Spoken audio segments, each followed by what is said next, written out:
토크킹 4부 이어가겠습니다. 자, 정치권 소식 좀 전해야 되는데 국민의힘부터 할까요? 민주당 하고 싶어요? 저는 뭐 국민의힘 얘기하는 게 더 좋긴 민주당 하죠. 네. 더 강하게 한번 다뤄보죠. 좀 이따가. 자, 국민의힘 인선이 완료가 됐습니다. 연포 정치는 아닌 것 같다 이런 또 평가도 있고 지도부 지금 구성을 했는데 어떻게 보십니까? 사무총장의 그 이철규 네, 그 핵심이죠. 뭐, 네, 뭐 이철규 핵심이죠. 의원. 네. 네. 그리고 연포는 아니죠. 네. 네. 그건 뭐 대놓고 그 최고위원들이 뭐 이준석계 그냥 지금도 그 칼질하고 있는데 네. 그래서 결국 그냥 경선 때 했던 그 상태 그 막 윤핵관들 핵심으로 하고 이제 반란 세력들 이제 내보내는 그 연장선인데 이름만 그거 연포 정치라고 지금 바꿔가지고 부르고 있는 것 같습니다. 네. 그러면 김수희 위원장님, 네. 안철수 의원하고는 좀 연대하는 모양새입니다. 만나기도 하고. 네. 근데 이준석은 또 안 되는 것 같기도 하고. 뭐 두 사람의 차이가 뭘까요? 안철수는 되고 이준석은 안 되고. 아니 차이 뭐 쉽잖아요. 안철수 후보는 모르겠어요, 잘. 네. 안철수 후보는 중간에 많이 꺾었고, 네. 뭐라고 하면 이해하겠습니다. 이제 네. 한 두세 번 하신 것 같고요. 네. 그 소위 이제 이준석계 특히 이제 천하람 후보 같은 경우에는 그냥 자기 하고 싶은 얘기를 끝까지 다 했죠. 아. 그런 큰 차이가 있죠. 예.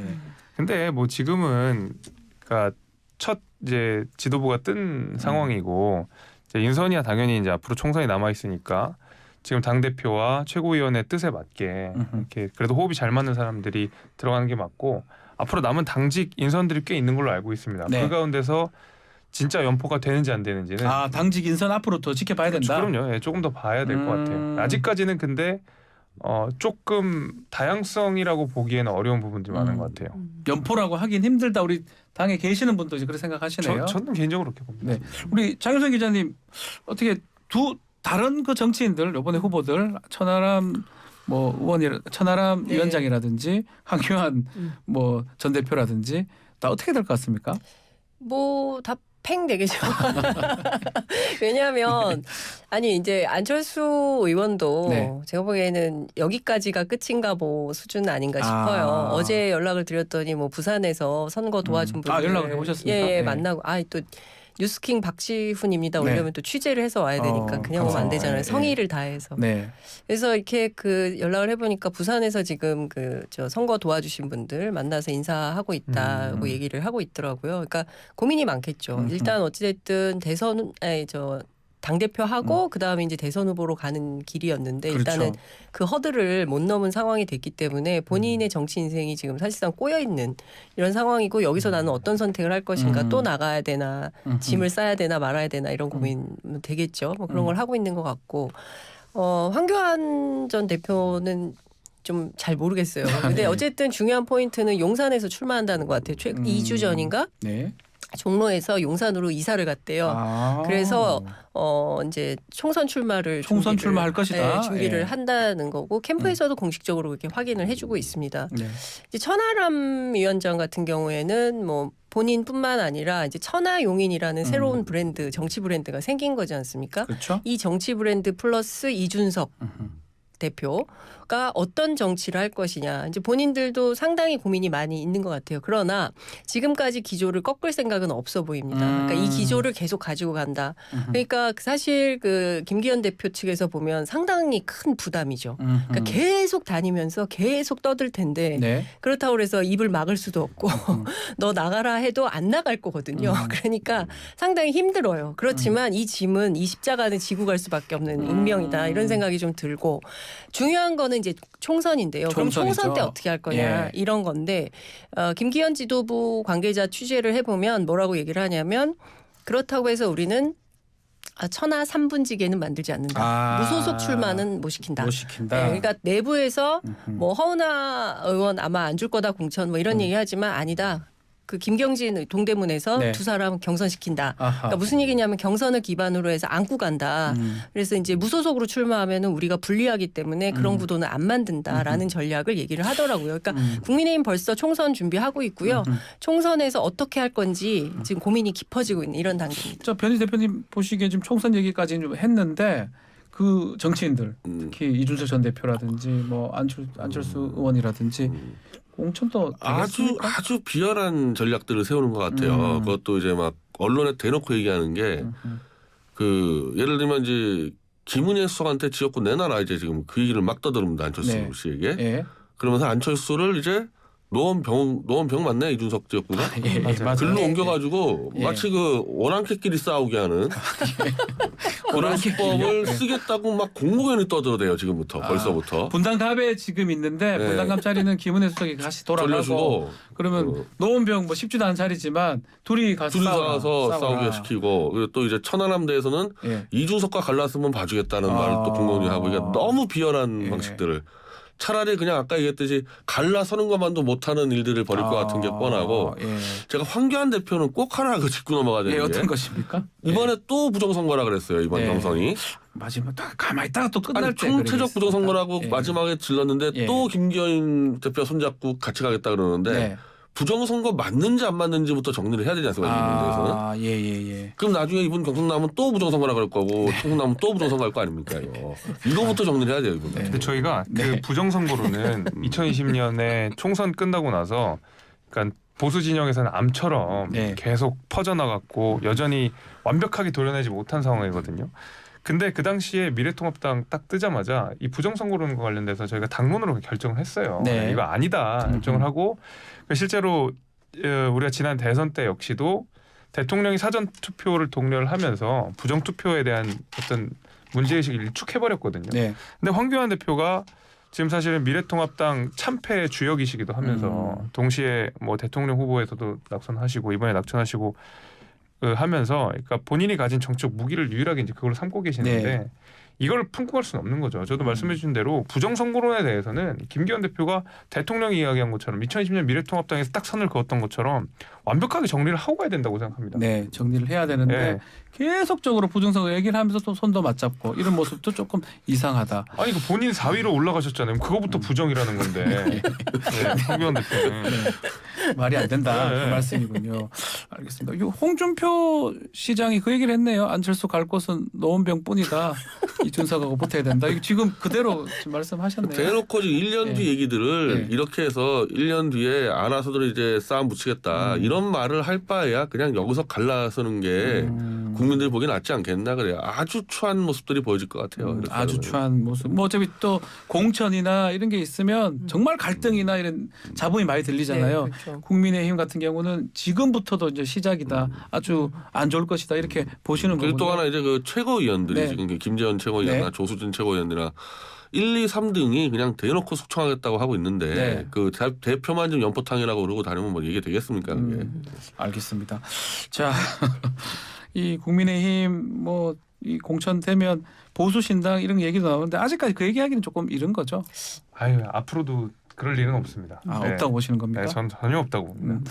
김재원 의원 지금 얘기를 했어. 그런데 네. 최근에 가서 좀 구설수에 좀 올랐어요. 5.18 얘기도 사과하긴 했습니다. 아니 근데 그 사과도 예. 대통령실이 선을 그으니까 사과를 했어요. 만약에 대통령실에서 입장 정리를 안 해줬다면 김재원 최고가 어떻게 했을까 아하. 이런 얘기도 나옵니다. 예. 그러니까 저는 매우 나쁜 정치를 하고 있다라는 생각이 좀 들고요. 이제 곧 5.18이 돌아옵니다. 네. 작년에 윤석열 대통령 가서 5.18 기념식 참배하면서 저 이무리한 행진곡 다 같이 했었죠. 불렀습니다. 초창했었죠. 예, 그러면 김재원 최고 올해 안 가십니까? 무슨 조상묘까지 판다. 뭐 정치인들이 표가 된다면 어떻게 그런 말을 하면서 저는 대놓고 김광동 그 진실화해위원장도 위원장. 마찬가지고요. 이게 5.18에 대한 역사 왜곡, 역사 폄훼가 너무 심각한 수준이에요. 그러니까 역사적 사실마저 부정을 한다면 어떻게 해야 됩니까? 그러니까 일본이 강제 동원은 없었다라고 주장하는 거하고 일맥상통하다는 생각이 좀 드는 겁니다. 그 진실화해위원회는요, 제가 알기로는 대한민국의 잘못된 역사를 다시 돌아보고 반성하고 다시는 이런 일을 하지 말자. 진실을 규명하고 과거와 화해하자라는 차원에서 만들어진 국가기구입니다. 장관급이에요, 위원장이. 네. 김재원 최고나 김광동 위원장이나 저는 진짜 정말 그 광주 묘역 5월동 5월 그 광주 묘역에 가서 망월동 묘역에 가서 정말 석고대죄를 해야 된다고 생각합니다. 변희 대표한테 이거 한번 여쭤볼게요. 정강원 그게 자꾸 교회에 가고 이러는데 또 최근에 김기현 대표하고 정강훈 목사 통화를 예, 했다. 그 관계도 지금 재조명되고 있거든요. 그 실제 그 전광훈 세력이 영향에 예. 많이 미쳤기 때문에 아. 그 민영삼 탈락한 거는 완전 전광훈 세력이 낙선시킨 거라고 생각해요. 그렇게 봐도 되는 겁니까? 거의 전체 보수 유튜버가 다 낙선운동 들어갔습니다. 민영삼에 대해서. 민영삼 한 명한테는 네. 왜냐하면 다 보수가 서로 탈락했는데 네. 왜 민주당 출신만 붙였냐 그래가지고 일제히 낙선운동을 낙선시켜버렸죠. 예. 그리고 범보수에서 태영호를 띄워서 태영호 당선시키고 영향력이 발휘가 됐어요 이번에. 정강훈 그러니까 영향력이. 김재원도 예. 김재원도 당선운동했어요. 김재원 대해서. 어허. 1등하지 않았습니까? 수석 최고 됐죠. 그래서 이제 예. 정광훈이 영향력을 보여주니까 김기현도 전화하고 이제 김재원도 찾고 했는데 여기서 이 해프닝은 뭐냐면 예. 5.18을 헌법정신에 집어넣겠다는 거는 윤석열의 공약인데 네. 이걸 김재원을 바짓가랑이 붙들고 하라 그러니까 윤석열에 대해서 말을 못해요. 그러니까 지금 그런 역사 인식 이런 부분에 대해서 아스팔트 보수하고 윤석열하고 다르단 말이에요. 그럼 다르면은 예. 다르면 다르다고 인정하고 가야 되는데 이 사람들은 또 윤석열 만세차량 하려다 보니까 엄한 사람들이 붙들고 협박을 하는 거죠. 뭐가 맞지 않다 이 말씀이네요. 예, 그래서 결국 이게 사고가 터졌기 때문에 저는 이거 근본적으로 정광훈 세력의 문제라고 봐요. 정강훈 문제다. 윤석열하고 갈라서고 따로 가면 되는 문제예요. 알겠습니다. 요 국민의힘 요거 하나만 더 얘기를 어제 PD수첩에서 그 퇴직금 50억 관련해서 곽상도 전 의원 왜 무죄 판결받았는데 이게 방영이 됐는데 혹시 보신 분 있습니까? 네, 우리 장기 네, 예. 뭐 저도 그냥 뭐 얼핏 보기는 네. 했습니다. 네. 어떻게 보셨어요? 근데 기본적으로는 그 곽상도 전 의원의 50억 그 받은 그 사실 플러스 네. 최재경, 음흠. 김수남, 박영수 그리고 곽상도. 세 번인가 네 번인가 언급이 돼요. 네. 중요한 포인트는 최재경, 김수남, 박영수 조사도 없어요. 네. 이 사람들에 대해서 조사 왜 안 합니까? 정의로운 검찰이라면 공정과 상식의 검찰이라면 당연히 이 사람들 압수수색하고 수사해야 되는 거 아닙니까? 저는 그런 차원에서 PD수첩의 첫 번째 보도가 매우 의미 있다고 생각을 하고요. 검찰이 이재명 대표 수사하듯이 이 50억 클럽 수사해야 된다고 생각합니다. 그래야 대장동 사건 전모를 밝힐 수 있죠. 또 새롭게 등장한 게 최서원 씨, 최순실 예, 씨가 최순실 또 씨가 나왔습니다. 등장했죠. 녹취록에 그것도 아마 보도가 됐으니까요. 앞으로 어떻게 할지 한번 지켜보기로 하고 자 바라고 바라던 민주당 얘기 이제 하시죠. 네. 자 민주당 지금 뭐 상황이 뭐 녹록치 않습니다. 어제 이재명 대표 뭐 토크 행사를 하나요? 뭐 이런 것도 했는 것 같은데. 내부에서는 계속적으로 좀 가야 된다 이런 얘기가 계속 나오고 있습니다. 김재수 위원장 어떻게 보고 계십니까? 아니 근데 이재명 대표를 향해서 비판하는 게 네. 민주당을 향해서 비판하는 건가요? 저 뭐 짐이 곧 국가다 뭐 이런 느낌이었는데 네.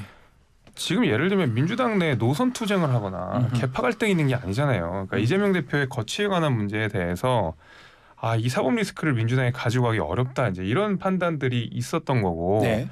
그런 판단을 한 의원들이 개인적으로 뭐 소신 투표를 하고 이재명 대표 거취에 대해서 비판을 하는 거지. 그게 무슨 뭐 민주당에 대해서 비판을 하는 거예요. 그걸 막 내부 총질이라고 저는 인식하는 태도 자체가 민주당에 대한 내부 총질이라고 인식하는 태도 자체가 이재명 대표가 민주당을 자기의 걸로 생각하는구나. 이재명 사당 만든다는 논란이 계속 그전부터 있었는데 네. 저는 뭐 그거를 이번에 스스로 고백한 거라고 생각합니다. 자 고민정 의원도 그런 얘기 했습니다. 뭐 가을이나 늦여름이나 그쯤에 거취가 결정돼야 된다 이런 얘기를 했었는데 어떻게 보십니까? 지금 만약 좀 안정이 될 뻔했는데 이탈표 관련해서 지금 또 사망 사건 나와서 또 가중되는 것 같긴 합니다. 제가 취재를 해보면 이재명 대표가 전영수 전 비서실장의 그 사망 사건 네. 이후에 심경이 많이 흔들린다는 얘기를 하고 있습니다. 그러니까 정말 괴로워하고 있고 제가 어제 이제 국회 그 의원회관 돌면서 취재를 했는데요. 이재명 대표가 의원회관을 돌면서 의원들 만나면서 설득하고 얘기하고 있다. 의원회관에서 의원들 다 만나고 있다고요? 다 만나는 것은 아니지만 어찌됐든 오해가 있거나 네. 또 뭐 비명계라고 하는 분들을 직접 찾아다니면서 얘기를 하고 있다라는 겁니다. 그러니까 이재명 대표가 정말 그 마음을 다해서 사람들을 설득하고 있는 과정에 있는 것 같아요. 아하. 오늘 아마도 그 더미래하고 집단 미팅이 있는 걸로 알고 그렇죠? 있습니다. 의원들 간. 그리고 이제 초금회에서 이재명 대표 중심으로 가자라고 결정을 한 것 같아요. 그러니까 고민정 의원이 그렇게 얘기한 것은 8월 29일이 민주당 전당대회 1주년이 되는 날이거든요. 네. 그래서 그 이후에 이제 그 대표 스스로 뭐 거취를 결정할 수 있게 해야 된다라는 취지의 얘기였다라는 설명도 곁들여지기도 하는데요.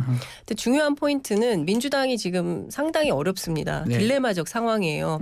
이재명 대표 빼고도 안 되고 이재명 대표만으로도 안 되는 그렇죠. 그런 딜레마적 상황이기 때문에 결국에는 이재명 대표 중심으로 비명계를 설득해서 갈 수밖에 없는 상황이다. 근데 여기에 민주당에 정말 인간적으로 나는 이재명이 싫다. 네. 이런 사람들이 10% 정도, 10% 미만 정도 되는 것 같아요. 그러니까 이런 분들을 끝내 설득할 수 있냐, 없냐. 그러니까 경우에 따라서는 마침내 분당까지 가야 분당, 된다라는 네. 생각하는 분들도 10% 미만 정도 존재하는 걸로 보여요. 그러니까 그런 사람들을 설득해서 데려갈 건지 아니면 거기서 헤어질 건지 이것은 민주당이 앞으로 어떻게 갈지 봐야 될 것 같아요. 지금 변희 대표님 보면 이재명 대표 그만두라는 사람이 있긴 있는 목소리가 큽니다. 그렇지만 전체적인 건 아닌 것 같고요. 만약에 그만두면 뭔가 총선에 대안이 있는 건가요? 이재명 없이 할 수도 있는 건가요? 아니 근데 민주당이? 어차피 지금 이 민주당 지지율이 이 국힘당 전당대회가 제대로 가지도 네. 못했는데 컨벤션 효과도 없었는데 지는 게 너무 많이 나오고 있습니다. 지는 게. 그리고 이게 앞으로도 과연 민주당이 이재명 체제에서 지지율이 회복이 될까에 대한 네. 회의감 문제이기 때문에 이건 다음 총선에 문제가 연결돼 있거든요. 네. 근데 저는 그 결정적인 이유가 바로 이재명 대표가 이 표단 속하느라고 또 체포영장 날라 들어오면 이거 38표가 이탈했단 말입니다. 네. 잘못하면 가결되니까 거의 제가 이분이 하는 일은 지금 이 가결표 던질 법한 이른바 비명계 의원들 예. 만나가지고 의원들 만나러 다니는 거. 말이 설득이지 얘기 나오는 거는 거래예요. 그러니까 비명계 쪽에 자꾸 거래가 너 당대표 내려놓으면 우리가 봐줄게. 네. 이런 기사가 나오면 나올수록 대국민 여론이 안 좋아져서 이재명 대표는 지금 국민적 여론으로는 그냥 영장 실질심사 받아라가 더 많게 나오지 않습니까? 그렇죠.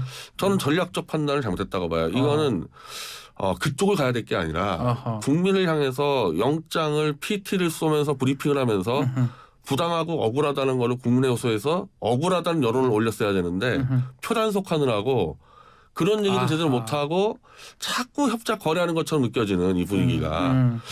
그래서 아직도 저는 시간이 있기 때문에 그 당대표에 대한 영장을 가결을 했다. 저는 이건 간단한 문제 아니라고 봐요. 그리고 네. 영장이 굉장히 이 부실하고 예. 조작 혐의도 많이 보였는데도 불구하고 어허. 가결을 표를 던질 수 있다. 직권무효다. 이거는 적으로 상정하는 게 맞아요. 이 상식적으로. 아 적인데 네. 적을 자꾸 포섭한다. 네, 오늘 이렇게 막 보시는 원희재 거군요. 대표님 오랑캐 예, 저 오랑캐, 저. 그러면 그거는 가결돼 각오를 하고 예. 대국민 하는 게 후보작전으로 맞다? 나와야 되는 맞다. 건데 지금 지지율이 너무 안 나온단 말이에요. 그 공천 TF팀 구성이 됐어요 민주당. 거의 다 비명계 사람들이더라고요. 그러니까 그 맥락이 그게 같다는 거죠. 결국 이제 거래고 그런 예. 거래가 성립도 될 수도 없는 게 정치권에서 뭐 계약서가 있습니까? 뭐가 있습니까? 네.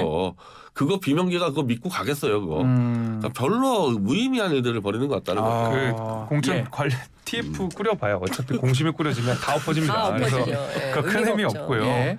그러니까 결국에는 이제 비명계뿐만이 아니라 친명계 내에서도 수도권 인사들은 이재명 대표에 대해서 이제 비판적인 목소리를 낼 수밖에 없어요. 이제 아하. 고민정 의원 같은 경우에는 나머지 친명계 인사들이랑 결이 좀 다르잖아요. 네. 친문색이 더 강하신 분인데 고민정 의원 지역구가 광진이거든요. 서울 광진. 광진. 지금 그 저번에 나온 갤럽 조사 보면 서울에서 거의 뭐 영남만큼 민주당이랑 국민의힘 차이가 많이 나요. 근데 광진이 예전에는 추미애 의원 당시 정보장관 지역구였는데 거기가 국민의힘이 전신정당이 차지해 본 적이 없는 데였거든요. 아하, 예. 근데 요새는 광진이 많이 바뀌어서 몰라요. 고민정 의원이 어떻게 될지 몰라요. 김병민 위원장이 그 지역구 있나요? 그 옆 옆 지역구고 지역구인가요? 광진은 원래 이제 오세훈 시장 아, 전 지역구입니다. 그렇죠. 그러니까 거기가 많이 그 한강 주변으로 개발이 많이 돼서 확실히 그 밭이 좀 많이 달라졌다는 평가가 많은데 고민정 의원 입장에서는 지금 이대로 가면 아무리 내 옆에 있는 대표지만 내가 총선에 질 수 있거든요. 같으니까. 그래 친명계 인사라도 이제 수도권부터 다른 목소리가 나올 수밖에 없습니다.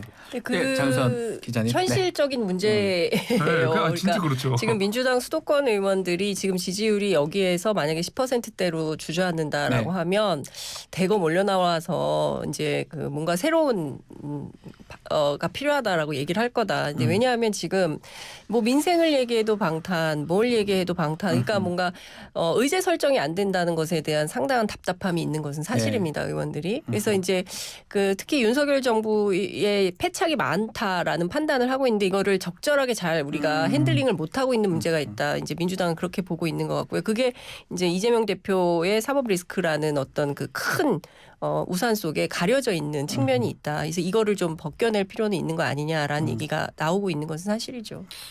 질서 있게 퇴진한다 이런 것들은 가능한 겁니까?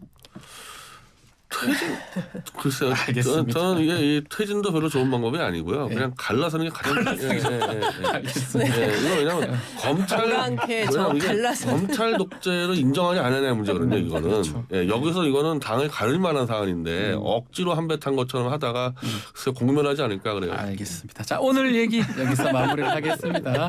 변희재, 김재섭, 장윤식 기자 세 분 감사합니다. 네, 고맙습니다. 네, 감사합니다.